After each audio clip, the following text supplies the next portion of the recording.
Good morning. It's Monday, July 1st. I'm Jasmine Anderson. A Long Island community is coming together to remember the lives lost in that tragic nail salon crash in Deer Park. A candlelight vigil will be held tonight in front of Hawaii Nail and Spa. A makeshift memorial at the site continued to grow over the weekend after an alleged drunk driver killed 4 people and injured 9 others on Friday. Off-duty NYPD officer Amelia Renhack, as well as 2 women and a man from Queens, were killed. They were the nicest people ever. I'm devastated. They were awesome. Beautiful people, made everybody feel comfortable. They were great. 64-year-old Stephen Schwally of Dix Hills is facing DWI charges after crashing through the front of the salon. Records show he has a prior DWI conviction.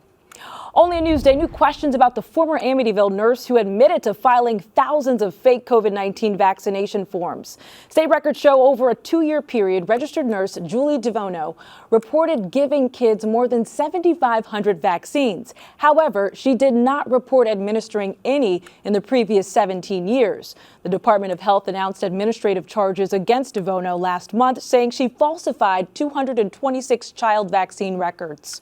Molloy University is leading a $3.5 million program to bring more students of color into STEM. It's a story you saw first in Newsday. This month, the U.S. Department of Education designated the university a Hispanic serving institution. That means over 25% of its students are Latinos.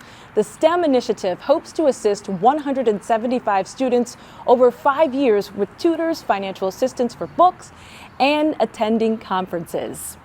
The State University of New York will begin offering a scholarship honoring late Woodmere native, LGBTQ+ rights activist, and SUNY graduate Harvey Milk. The scholarship will be offered to a full-time upperclassman who demonstrates a commitment to improving LGBTQ+ inclusiveness on their campus. Only in Newsday, frustration is growing over an abandoned post office in Sound Beach. The Postal Service vacated its rented outpost in May of last year because of structural problems with the building. It still has not moved back in. Residents have had to travel 2 miles further to Miller Place for mail services. Everybody meets here. I always meet my neighbors here. We stop, we talk, we catch up on everything that's going on. And it's very hard for us. In February, the building owner sued the government in federal claims court for non-payment of rent. You might soon need to show your ticket before you get on the train. Alfonso Castillo has a story you'll see only in Newsday.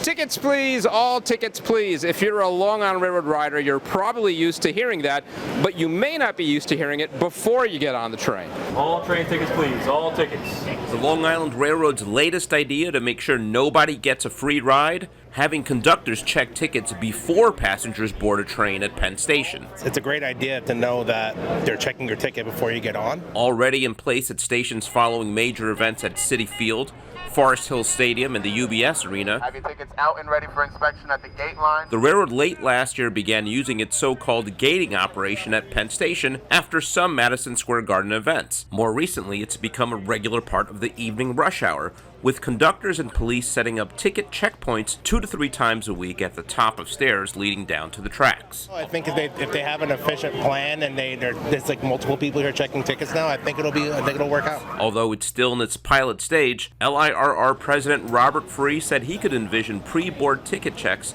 becoming a permanent part of the evening commute at Penn.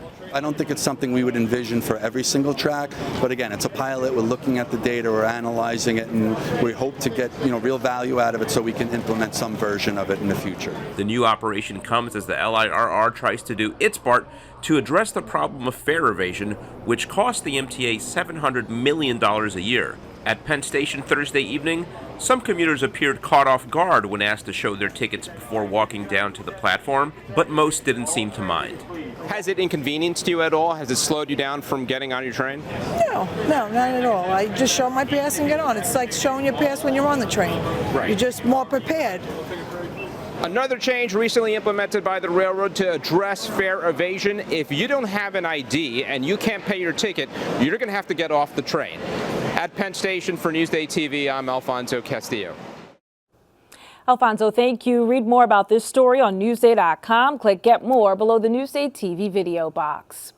Local students are reflecting on their recent trip to Normandy, which marked the 80th anniversary of D-Day.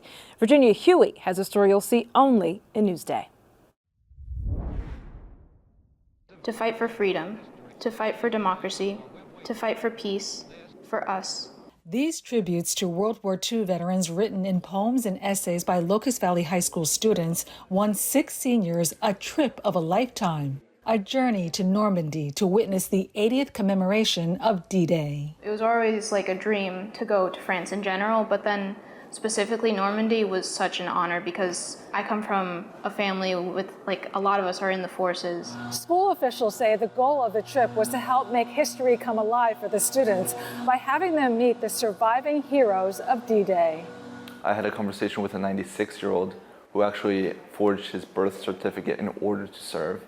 I feel as though that already shows me the amount of courage from the 96-year-old veteran. In the years coming, when there isn't going to be any left, it's, you got to really appreciate that and hold their memory with you.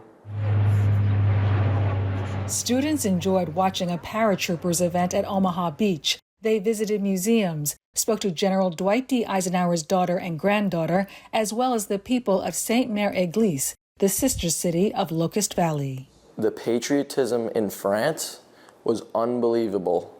Every house had an American flag. Another event I thought was really emotional was seeing the American Cemetery at Omaha Beach. Just seeing all of the graves in rows, you really begin to understand the magnitude of the whole operation. It was a very emotional trip for all of us. Just seeing those men on Omaha Beach and listening to the speeches of different generals. The living history lesson deepened students' appreciation for the greatest generation. They died and sacrificed their lives so we could get freedom and peace in our own country. For Newsday TV, I'm Virginia Huey. Read more exclusive stories like this on Newsday.com. Click Get More below the Newsday TV video box.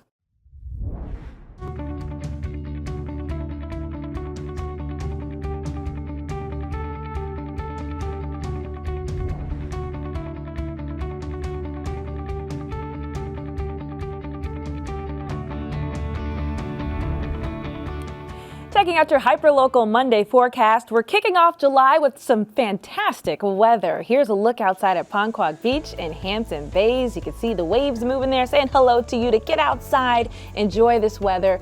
Take a look at your day planner. Mostly sunny today. Highs in the upper 70s. We do cool off in the evening, you see there, but not too bad. Tomorrow, more sunshine and we climb into the 80s. Here's your 7-day forecast.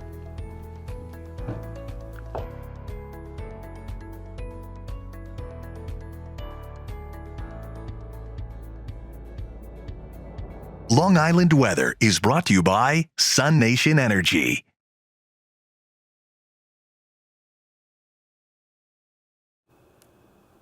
I'm Jasmine Anderson. Thank you so much for watching. Have a great morning.